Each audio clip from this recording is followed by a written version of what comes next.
Right, let's have a chat with the guests, and we're going to start with Ryan Lowe, just to get the full picture on what happened at Preston at the start of the season. It was one game against Sheffield United. You won't go too much into the actual game itself, but you left Preston by mutual consent.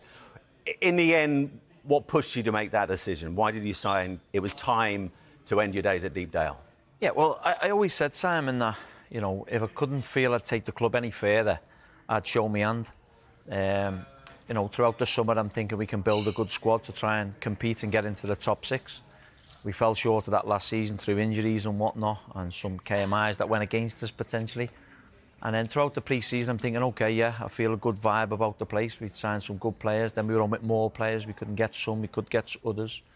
And then I spoke to Peter Ridsdale, who was the diamond, by the way, and the chairman, Craig Hemmings, and I just said, look, I think it's about time that, you know, I can move on and leave the club to someone else. I felt that the players needed a fresh voice. We've been there 2.5 years, and I think that's long in a manager's tenure now, as Gary and Tim and Courtney will know.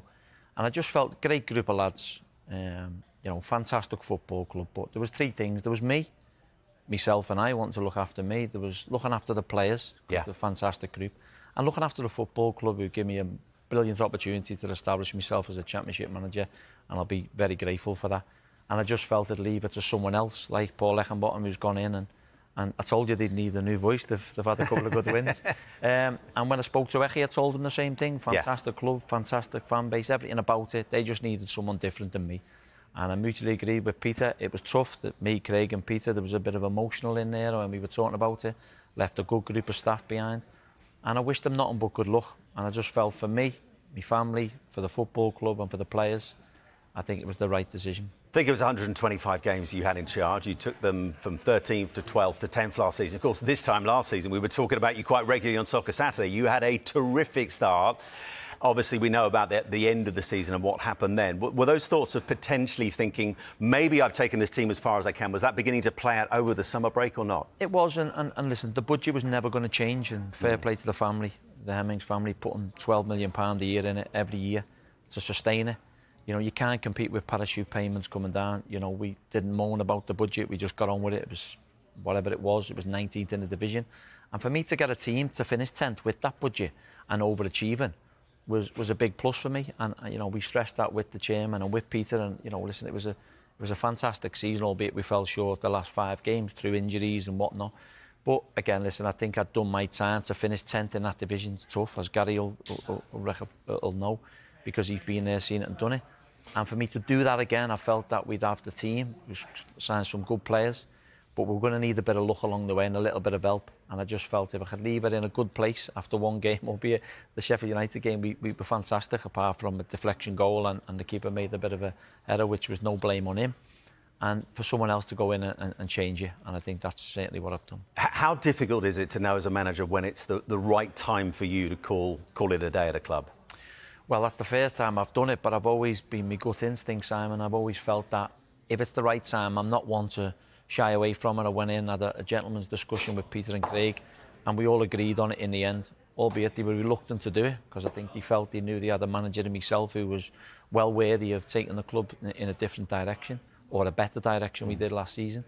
But once we sat down and mutually agreed, it was all fine. And I respect them for that. And what now? I mean, that's always the inevitable question when one managerial job comes to an end. Are you keen to take some time out? Are you keen to get straight back? What's the thinking at the moment? Well, I'm happy to take whatever comes along, as long as it's the right fit. I've had a couple of weeks break. I've been on a couple of holidays with the family. I've spent some time with the family, which is always important. But as Gary will sit here and tell you, it gets boring and you want to get back in. But you know, obviously you don't want to see people lose the jobs. Eventually, jobs will potentially come up, and what I'll do then is I'll keep my eye out for that. I'll wait for the phone to ring, and yeah, listen, if a job come up over the next 24, 48 hours and it was the right fit, I'd jump straight back into it, because it's certainly something that you miss. And Gary, from your experience, how difficult is it as a manager who's out of work to kind of wrestle with that tension between not wanting to be out of work for too long, but being in the place where you're mentally ready to take on another challenge? Yeah, I think that's the biggest challenge. I mean, someone like Lowe, he's been working for a while at consecutive jobs because he's been successful. And I think the challenge with that is sometimes you get to a point where actually a break is good for you. you don't necessarily want it to come around, but a break is good for you. And I think the challenge I always think is you'll get offered a few things quite quickly, and often they're just a little bit below what you want to take. And some managers will dive in really quick because they don't want to be out of work, and the thought of being out of work for a long time is horrendous. The problem with that is then you're at that level and you've got to do well. So I think sometimes it's just waiting for the right thing, and then you usually set a little bit of a sort of, a time scale of, OK, now I'll start looking at something else if I don't get that. And I think that's what you have to do. And you have to also be realistic to what your next job might look like. Difficult for you guys, though, isn't it, now? I mean, because the managers, young managers coming in from all over the world, it's not just in England. Yeah. To get that next chance is very, very difficult. You've got these young kids sitting there with a dossier in front of these academics what a chairman are running the club, very little knowledge of football, and they're getting baffled with the science, and sometimes they take that chance. So you're fully aware your next chance is probably to rescue someone and to go in there and perform, a firefighting act, really.